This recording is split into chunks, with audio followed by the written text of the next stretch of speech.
What's up guys, Black Chaos here once more with Let's Play Victoria 2.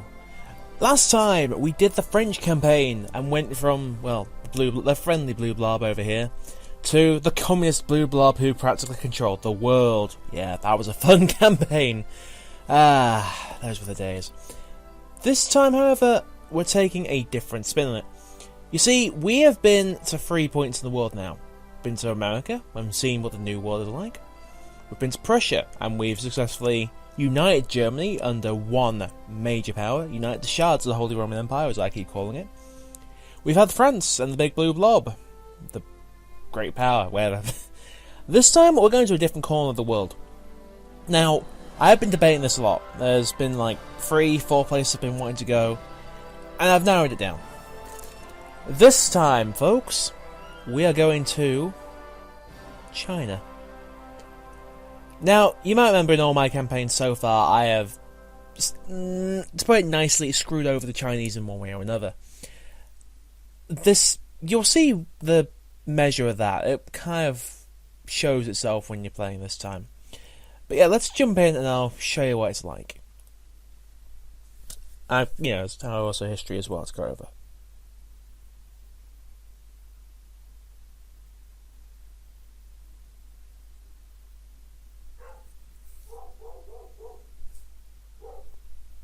What's got a barking dog? That's a great sign. So, as China, we begin as a series of smaller states. We already control China Major, China proper. China's got this flag. We also have under us Guangxi, Yunnan, Qinghai, Mongolia, Xinjiang, and Manchuria. These states are all China, effectively. But there's a catch. It's kind of hard to explain. When Victoria 2 came out, China began as one massive China. It began as everything, instead of this sub-state kind of thing you get. Just to give you an idea of our political situation. By the way, we're out of Korea.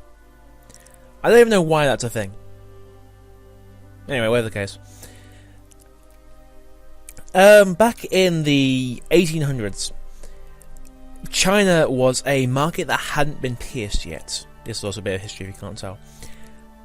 China was selling loads of goods to the West, but no one had managed to get China to buy goods. Then the British came along and realised, okay, we can start selling goods to them of two particular varieties. First, raw cotton from India. Very important, because raw cotton, you can use textiles with it. The second was opium. Now, opium, if you don't know, is highly addictive. And the British were forcing this upon the Chinese through the Opium Wars, very much. If you don't know what the Opium Wars are, look them up. They're actually very interesting. There's a lot of alliances happened already. Regardless, through the Opium Wars, Britain basically made their authority. Before the game even begins, by the way, just so you know, Portugal is the only power that owns land in China that doesn't begin as Chinese core. Kind of annoying in that manner. So, with all this in mind, China's great history, the Three Kingdoms, the Bandit Kings, the Mongols, for God's sake, I said that weirdly. The Mongols. All of it. Practically means nothing right now. We begin as what's known as a primitive nation. What's a primitive nation, I hear you ask? Well, it's a nation that hasn't Westernized yet. As you can see, it's uncivilised nation. We can't do any research until we are Westernized. How do you Westernize? This is where the fun begins. When you go through Westernization, you have to pass a certain amount of reforms to get this up to 100%.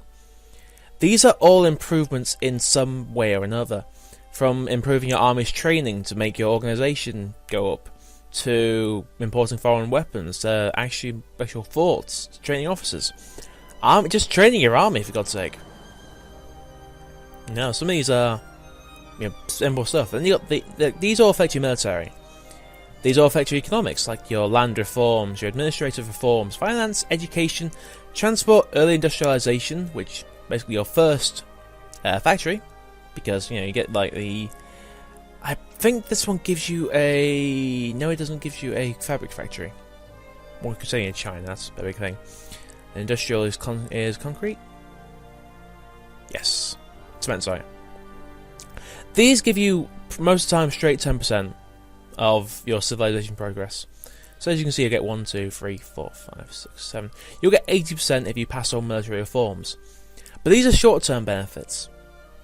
Economic reforms give you generally bigger. This is 15% on its own, 10%. If you can get your financial reform done fully, it's 35%. Education reform, that kind of thing. This is what your research points go towards. So instead of getting your literacy up to get your research done, you're doing it to pass these reforms to Westernise. EU4 has it as, I think it's literally spend points these days. I kind of am to save my life. We have to go through this. Once you pass all these, by the way, all of China will unite under you. You'll also have very angry subjects. That's a matter for another time. What are the other penalties that we've got? Other nations, civilized nations have civilized nations have the potential to come and make cheaper CVs on us, and therefore declare war on us, as we've done many a time in our campaigns. We don't get as much prestige per tick. If you look, well, we don't actually get any. As a nation, you get prestige just for being civilized. And it's higher if you're a secondary or a great power. Because we aren't even civilized under modern standards, we do not even get that. Excuse me, let's go have a drink.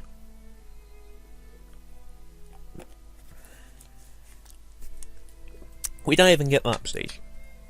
What we do get as China is an endless horde of manpower. As you can see, just with this section of land here, we have 209 divisions. Or brigades, sorry, that we can call up. That's a lot. That's a lot. Just for right now, just for us. Factor in all of the Chinese sub-factions. That's a lot of manpower. What's more, you have... Well, we don't have any factories, so you don't even need to bother checking this for now. Most of the time, this will resolve itself. You can put everything up to max. You might have to... Boy, you guys put taxes up, I think. Yeah. When this gets going, you will not have to put that high up. At all. So this will resolve itself. Politics, you will be better off using the Liberal faction. The Reformists. Liberals tend to pass reforms better. Cheaper than other factions. So you kind of want to play this as best you can. Otherwise, play it how you normally would. I mean, we need to get our clergyman up for a start so we can get our literacy up. So let's get clergy going here. It's going to be the first time we're not using a sphere of influence. Trade, I think you don't really need to bother with for now. And diplomacy, we get 0.2 diplomacy points per month. We can do 1 diplomatic action per 5 months. As opposed to 1 every 4 months as a civilized nation. I believe it's 1 every 2 as a great power. I don't know where it's secondary. I mean, I haven't exactly... I can't exactly remember off the top of my head. The other big thing you gotta pay attention to is the fact that we have only 2 unit types available to us. Irregulars, which will get absolutely trounced by even just infantry. And cavalry, which, they're weaker than the better cav. The good news, however, is actually quite plentiful. We have access to new CBs. We have access to the Conquest CB. Obviously, it has to be 3 states or less. You also fabricate your CBs quicker. I believe it's like 80% faster. I can't remember how to save my life. It's kind of a trade-off. Because you do have the benefit of being able to go against an unciv and conquer them, and add them straight to your nation. You also have the option of on me. You also have the option of sitting back and letting your research points scale and just going that way. The great powers will be eyeing you, however, so be careful how you do it. I, however, want to start by annexing Korea, so we're going to cancel our alliance. And we're going to wait 5 months in order to get that done. So, let's go. This is a patient game. Korea wants alliance. Nope. No. No. You do want to be careful around the great powers. They will come for you. There we go. As soon as I get a chance, I'm going to fabricate that CB. Oh, not making money.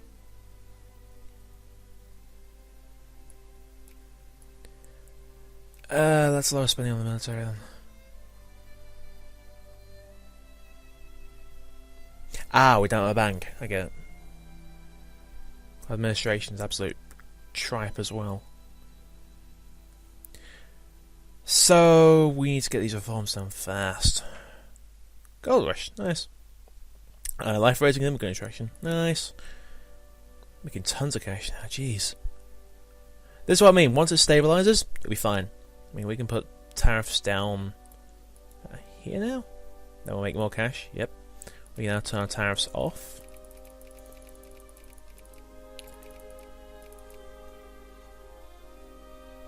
I'll put the rich with less tax.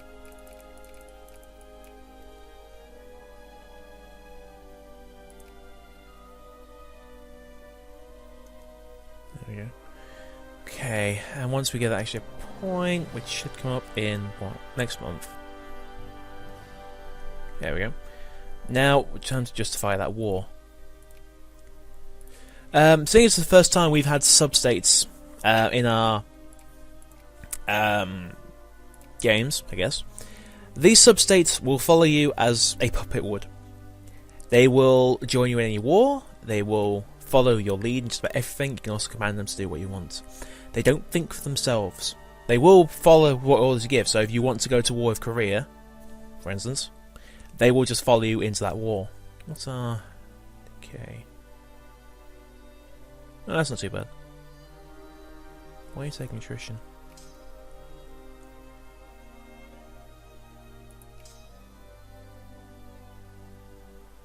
Because everything else is there. Let's pull you back. You go there. China, you can afford to be aggressive. You've got plenty to do it with. I now want alliance. Nope. Because Dynamo wants to be going to conquest with as well. It's going to take a while. I think the biggest threat you've got as China are the Russians. No doubt about it. So, you do want to be trying to keep your relations up with the Russians. Oh, you need 2 points. Get it above 100, they can't make CVs against you.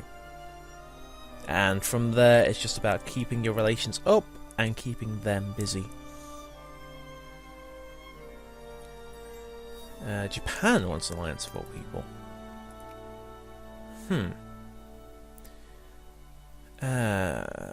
Japan might be a good option. Well, we're not going to help. Well, you're going to help us out more than we help you out. Japan's also in the same boat, by the way. The difference is that Japan finds it easier to Westernize due to they have a few options in order to make it easier on them.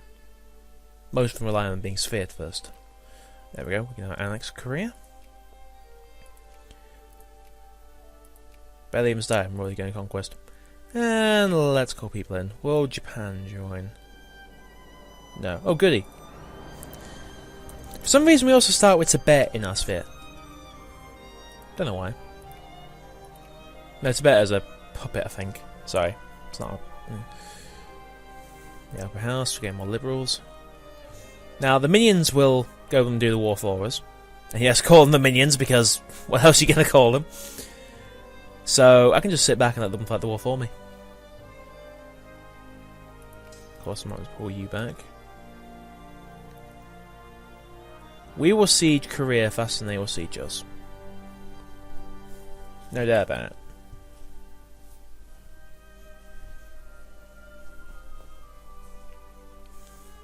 See? I mean, they're now moving back because they're under siege, but hey. And here we go.